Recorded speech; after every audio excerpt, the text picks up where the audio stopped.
Me encuentro en las orillas del río Jordán, porque este domingo es el domingo del bautismo del Señor, pero yo quiero comentarlo en el marco de la fiesta de la Epifanía, porque la Epifanía actualmente nosotros solemos identificarla con el pasaje de los Reyes Magos, muy distinto del bautismo, que es aquí en el Jordán. Sin embargo, originalmente la fiesta de la Epifanía contenía tres misterios del Señor.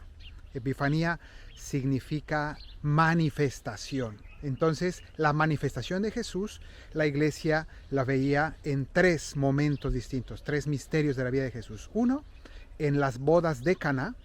Dos, en la llegada de los Reyes Magos. Y tres, en el bautismo de Jesús en el Jordán. Entonces, dado que este año, el 6 de enero, justamente es el día anterior a el domingo del bautismo de Jesús, que este año caerá el 7 de enero, entonces nos queda muy bien ver la relación y de qué manera el bautismo de Jesús también es epifanía. Entonces voy a hablar un poco de las dos cosas. En primer lugar, hay que decir que Jesús se manifiesta de tres maneras distintas, como acabo de mencionar.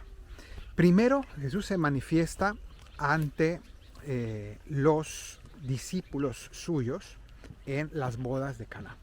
Y de ese modo vemos cómo allí sus discípulos creyeron en él. Ahí ellos vieron pues su primer milagro. Pero antes de eso se nos narra en el Evangelio de San Mateo el pasaje de los Reyes Magos, que esa es la manifestación a los pueblos paganos, a los gentiles, ¿no? Están simbolizados en los Reyes Magos. Ahora hablaremos un poco más de eso. Entonces, la manifestación de Jesús a todos los pueblos, no solo al pueblo judío. Y tercero, la manifestación de Jesús no solo a sus discípulos, no solo a los paganos, sino la manifestación al pueblo judío, que fue en el río Jordán el día de su bautismo, cuando se escuchó una voz del cielo que lo declaró el Hijo amado de Dios. Bueno, entonces estas tres manifestaciones son parte de una gran fiesta llamada la Epifanía.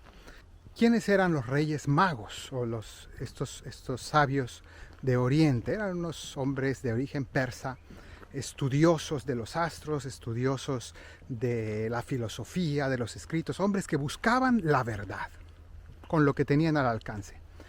Y al parecer también conocían la Biblia, entre otros muchos escritos. Entonces ellos, al buscar la verdad también en la Biblia, encuentran en sus observaciones del cielo un astro que les llama la atención, o un fenómeno astronómico. Algunos dicen quizá fue un cometa, quizá fue esto, fue lo otro. Muy probablemente se trate de la conjunción de Júpiter con la constelación de Leo. Y entonces ellos, al ver Júpiter, astro rey, el reinado, Leo, el león, que para ellos era claro que se refería a los judíos, ¿no? La tribu el león de Judá, un símbolo con el que se identificaban los judíos. Ellos interpretan, viendo las profecías no solo de la Biblia, sino las profecías también de otros oráculos paganos. Tiene que llegar una salvación de una divinidad, tiene que haber algo especial en esta época. Y entonces ellos entienden el mensaje y van detrás de este mensaje que creen ver en los cielos y en los escritos. Y entonces entienden y van a la capital de los judíos, que es Jerusalén. Y buscan al rey de Jerusalén, que es Herodes, y hablan con los teólogos, con los biblistas de la corte.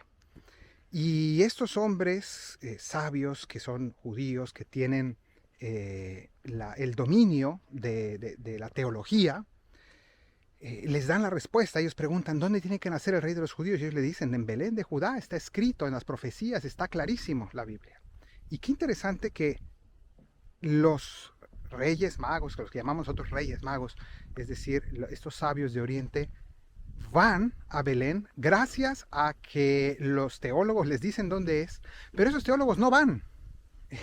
Entonces, al final, los paganos son los que terminan encontrando al verdadero rey de Israel y terminan encontrando la verdad, terminan siendo iluminados y tocados por la gracia de Dios, mientras que los sabios teólogos que conocían perfectamente las profecías, conocían los escritos, la palabra de Dios, ellos no llegan.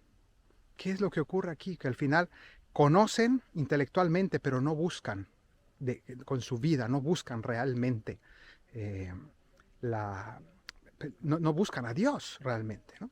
Entonces, aquí se nos dice que efectivamente nosotros recibimos del pueblo judío las escrituras, pero al final los pueblos paganos encontraron a Cristo y hoy la iglesia está conformada principalmente por aquellos a los cuales no estaba inicialmente destinada la revelación y sin embargo, pues el que busca encuentra. Bueno, pues aquí la Epifanía nos habla de cómo Dios se manifestó a todos los pueblos y nos regaló su sabiduría a través de Cristo, ¿no? Quiso que brillara y que fuera luz para todas las naciones. Ahí estamos ejemplificados, estamos simbolizados en la figura de estos tres sabios de Oriente. Bueno, pero ahora hablemos un poco de lo que ocurrió aquí en el río Jordán, porque Jesús, además de manifestarse a los pueblos paganos, además de manifestarse a sus discípulos en las bodas de Caná, transformando el agua en vino, también se manifestó aquí en el río, en este río, en el río Jordán, con su bautismo.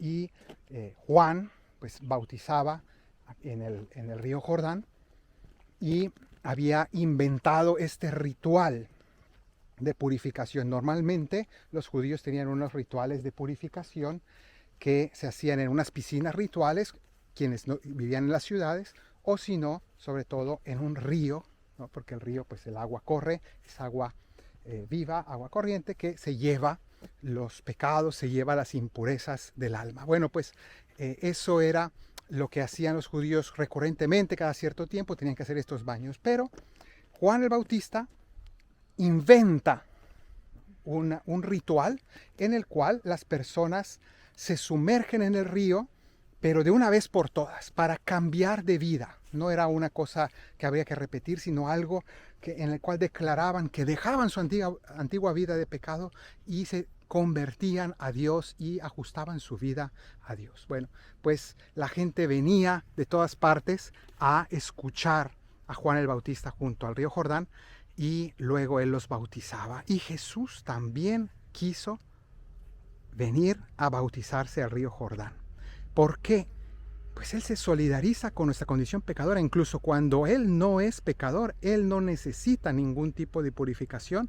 Jesús, sin embargo, viene al río Jordán y se sumerge en estas aguas. Sumergirse en las aguas del Jordán significaba muero, merezco la muerte por mis pecados, pero nazco a una nueva vida. En el caso de Jesús, significa que Jesús entra en el agua y nos está diciendo, yo voy a morir por sus pecados, ya no por los míos, yo voy a morir por sus pecados y al salir del agua declara, yo resucitaré, venceré el pecado y la muerte.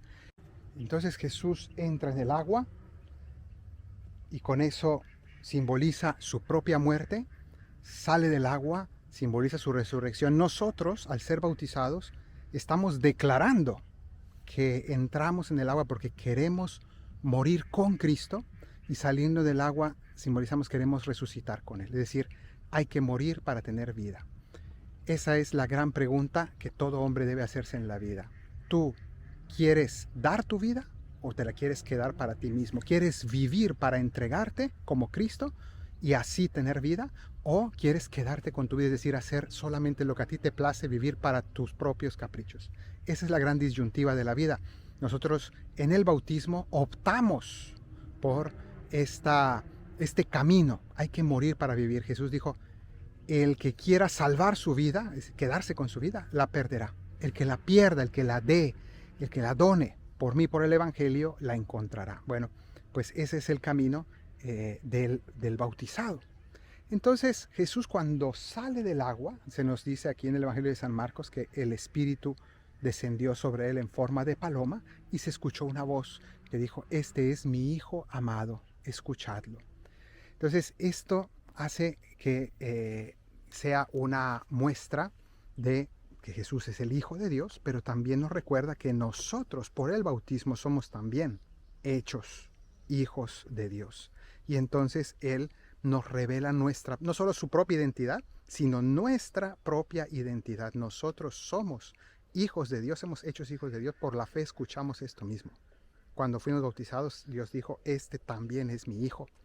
En Cristo, en Él somos hechos hijos verdaderos. ¿Qué significa ser hijo de Dios? Significa realmente que ahora por nuestras venas no corre solo sangre humana, sino que ahora por nuestras venas corre sangre divina, que significa, es una manera de decir que la naturaleza divina, la gracia de Dios corre por nuestro interior, y ahora somos capaces, por el Espíritu Santo, somos sumergidos en el Espíritu Santo. Jesús nos bautiza en el Espíritu Santo, de manera que ahora somos capaces de actos que solo son posibles para Dios, no para los hombres. Podemos amar como ama Dios y no solo como aman de manera egoísta los hombres. Sentir como siente Dios y no como sentimos los hombres. Pensar como piensa Dios y no solo como piensan los hombres.